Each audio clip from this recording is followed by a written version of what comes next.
Sa bawat hakbang ng isang anak, may isang inang tahimik na sumusuporta.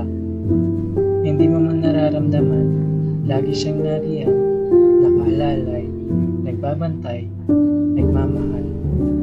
Mula sa unang iyak mo hanggang sa unang hakbang, unang tagumpay at bawat pagluha, ang pagmamahal ng isang ina, walang kondisyon, walang kapalit.